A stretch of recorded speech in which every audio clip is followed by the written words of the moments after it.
All right, listen up. Bipolar Blue tuning into the heavy hitters over on Speak.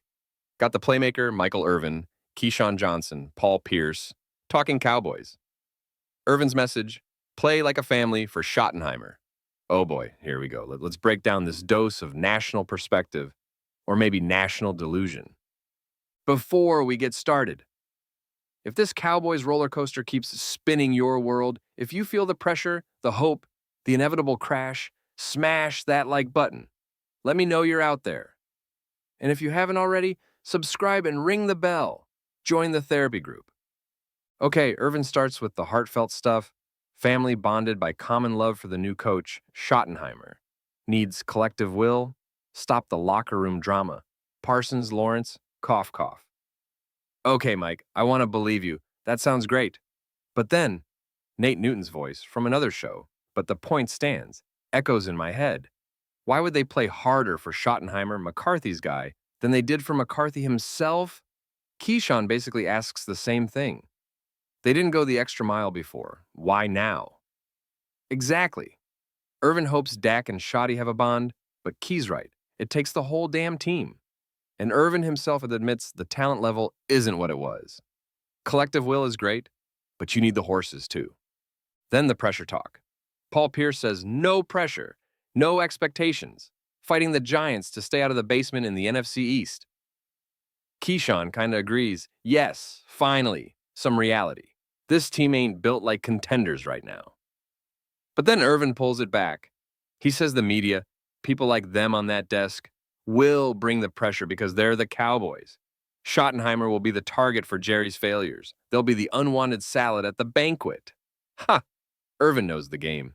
Even with low expectations on paper, the spotlight never leaves Dallas. That pressure cooker is always on. Dak's recovery, Keyshawn ain't worried. Dallas medical staff is top-notch. Agreed. Dak bounces back. Irvin agrees and thinks Dak will be fine.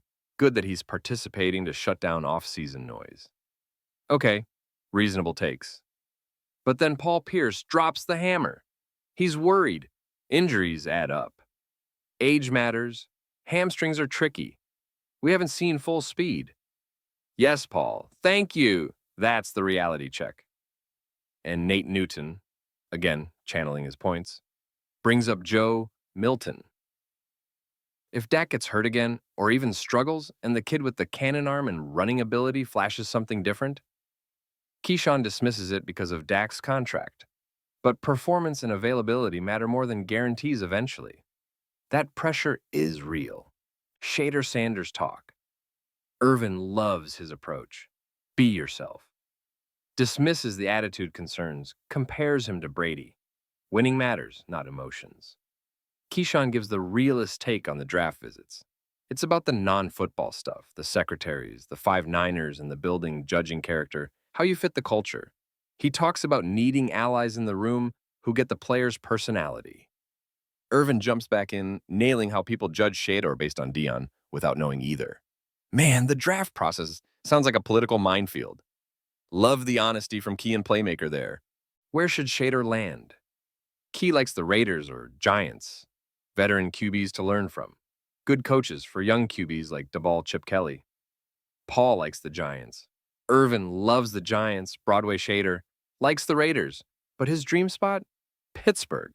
Stable culture, great coach, land in a winning situation. Makes sense. He wouldn't mind Rodgers mentoring him for a bit either. Whew. Okay, the Speak crew brought the fire, the insight, the debates. Now for the Bipolar Blue final word. What did we learn? Irvin's optimism is infectious, but maybe ignores the recent reality. Keyshawn and Paul bring the grounded perspective. Dak's situation is hopeful, but precarious. Shedeur is a stud facing non-football hurdles. The pressure on Dallas, regardless of talent, is immense. My prediction based on all this? The pressure cooks them. Schottenheimer, handpicked by Jerry, becomes the scapegoat Irvin predicted. Dak plays well when healthy, but the lack of overall talent and depth combined with a tough division and schedule leads to another mediocre season. They hover around that 7-8 win mark, miss the playoffs, and the questions about Dak, Schottenheimer, and Jerry's whole plan reach DEFCON 1.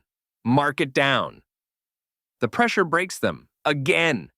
That's the Bipolar Blue guarantee. What do you think? Can they handle the pressure? Is Dak truly safe? Where does Shedeur land? Let me know your takes below. Bipolar Blue out.